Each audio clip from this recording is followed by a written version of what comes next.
Good morning, everyone. Now, today's next topic is coefficient of restitution. Coefficient of restitution. तो जैसे हमने collision पढ़ा था लास्ट वीडियो में, अब हम लोग उसके कोएफिशिएंट की बात कर रहे हैं। अब इसको थोड़ा ध्यान से देखिएगा क्योंकि बहुत सिंपल प्रोसीजर है इसका, और एक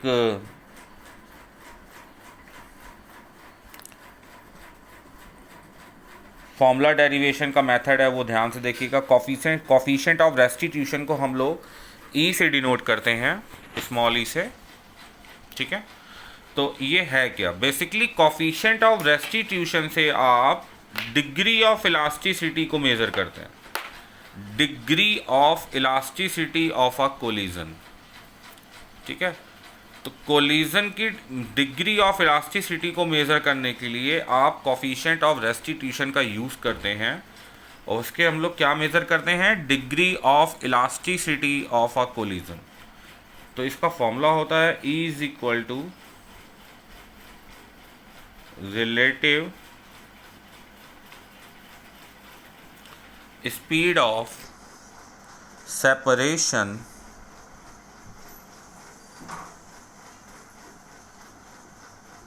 आफ्टर कोलिजन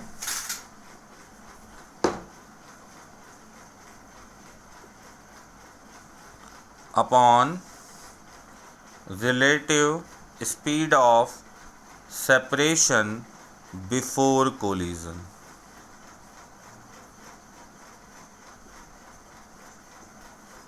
ठीक है, यहाँ पे सेपरेशन की जगह पे आप अप्रोच लिख सकते हैं, रिलेटिव स्पीड ऑफ अप्रोच, ठीक है। तो ये आपको ध्यान रखना है। जैसे इसके लिए मैं आपको परफेक्टली इलास्टिक कोलिजन के लिए इसकी वैल्यू अलग होती है। For perfectly elastic collision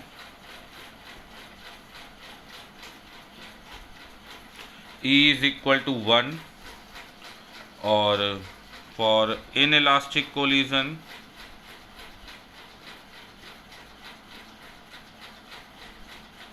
E is less than 1 for perfectly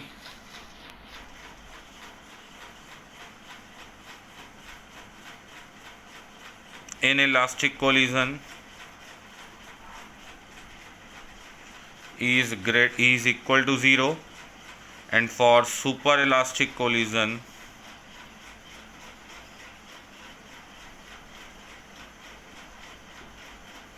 E is greater than 1, ठीक है। तो ये हमारे E की वैल्यूज़ होती हैं, और इसे आप इस टाइप से शो कर सकते हैं। अब मैं इसको आपको फुल्ली डिमॉन्स्ट्रेशन दिखा रहा हूँ, तो इसको ज़रा ध्यान से देखिएगा। फुल डिमॉन्स्ट्रेशन के लिए एक एग्जांपल हम लोग ले रहे हैं, इसको थोड़ा सा ध्यान से देखिएगा। तो देखिए, जैसे यहाँ पे मैंने एक वन डायमेंशनल मोशन लिया हुआ है, इसमें दो ऑब्जेक्ट हैं A और B। इस A ऑब्जेक्ट की इनिशियल वेलोसिटी u1 है एंड B की इनिशियल वेलोसिटी u2 है।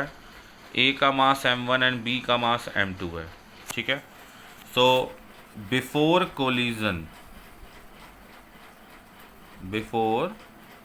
कोलिजन की कंडीशन ये है, और यहाँ पर इसे आप वेलोसिटी ऑफ अप्रोच बोल सकते हैं। तो वेलोसिटी ऑफ अप्रोच यहाँ पे कितनी होगी, वेलोसिटी ऑफ अप्रोच होगी u1 माइनस u2, ठीक है। क्योंकि यहाँ पे ये बॉडी की वेलोसिटी ज़्यादा होगी और इसकी वेलोसिटी कम होगी, तभी A B को अप्रोच कर पाएगी। और जब कोलिजन हो गया तो आफ्टर कोलिजन A की वेलोसिटी हो गई मान लीजिए v1 एंड B की वेलोसिटी मान लीजिए हो गई v2। मास आपका सेम रहेगा, तो ये आफ्टर कोलिजन कंडीशन है, ठीक है। तो यहाँ पर वेलोसिटी ऑफ सेपरेशन हो जाएगी v2 माइनस v1, ठीक है। वेलोसिटी ऑफ अप्रोच क्या होगी, वेलोसिटी ऑफ अप्रोच और वेलोसिटी ऑफ सेपरेशन, ये आपको ध्यान रखना है। Velocity of approach is u1 minus u2 and this one is called velocity of separation.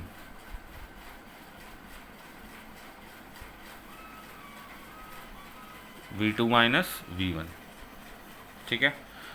सो अगर ये कोलिज़न है तो कोलिज़न पे यहाँ पर मैंने आपको पॉइंट पहले से ही बताया हुआ है कि मोमेंटम कंजर्व होगा। So law of conservation of momentum according to initial momentum of the system m1u1 plus m2u2, direction दोनों की सेम है इसलिए सेम लिया, is equal to final m1v1 plus m2v2। Direction ध्यान रखनी है, दोनों बॉडीज़ की वेलोसिटी डायरेक्शन सेम है इसलिए पॉजिटिव, वेलोसिटी डायरेक्शन सेम इसलिए positive.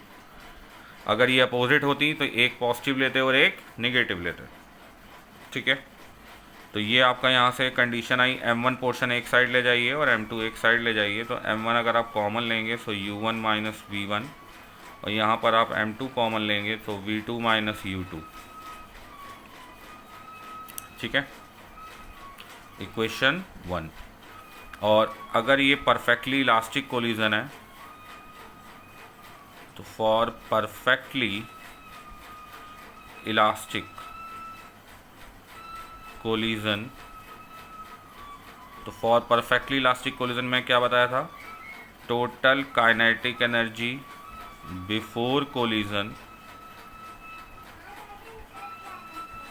Is equal to total kinetic energy after collision.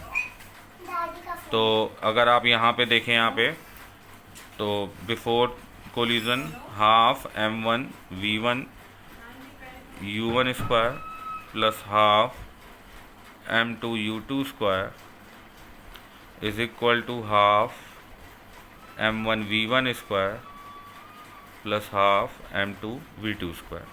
तो जब यहाँ से आप हाफ कॉमन लेके कैंसिल हो जाएगा, m1 पार्ट आप एक साइड ले आइए, so m1 u1 square minus v1 square is equal to m2 v2 square minus u2 square, equation second. अब अगर मैं इन दोनों इक्वेशन को डिवाइड कर देता हूँ, equation second and equation first, so if I divide equation second by equation first, तो देखिए m1 पार्ट कैंसिल हो जाएगा और ये दोनों डिवाइड करने पे u1 प्लस v1 बचेगा, यहाँ m2 कैंसिल हो जाएगा और इन दोनों को डिवाइड करने पे v2 प्लस u2 आएगा। सो फाइनली पार्ट हमारा क्या आएगा, फाइनली हमारा पार्ट आएगा u1 plus v1 is equal to v2 plus u2, ठीक है। यहाँ से इनिशियल पार्ट को एक साथ ले आइए, तो initial u1 minus u2 is equal to v2 minus v1। So आप यहाँ पे कह सकते हैं this one is called relative velocity of approach which is equal to relative velocity of separation. तो for perfectly elastic collision relative velocity of approach and relative velocity of separation are equal. तो अगर आप इनका ratio निकालेंगे तो v2 minus v1 upon u2 minus u1, तो ये 1 निकलेगा। तो देखिए परफेक्टली इलास्टिक कोलिजन के लिए कोफिशिएंट ऑफ रेस्टिट्यूशन की वैल्यू 1 आ गई, ठीक है। इस मेथड का यूज़ करके आप इम्पैक्ट में किसी भी कंटेंट, किसी भी बॉडी की वेलोसिटी और डायरेक्शन निकाल सकते हैं, ठीक है। तो आई होप कि ये वीडियो आपको क्लियर हुआ होगा और इसमें आपको कोई प्रॉब्लम नहीं होगी। तो वीडियो को लाइक करिएगा और चैनल सब्सक्राइब करिए। इसके बाद मैं आपको नेक्स्ट वीडियो में इलास्टिक कोलिजन इन 2 डायमेंशन भी आपको एक्सप्लेन करूँगा। Okay then, bye.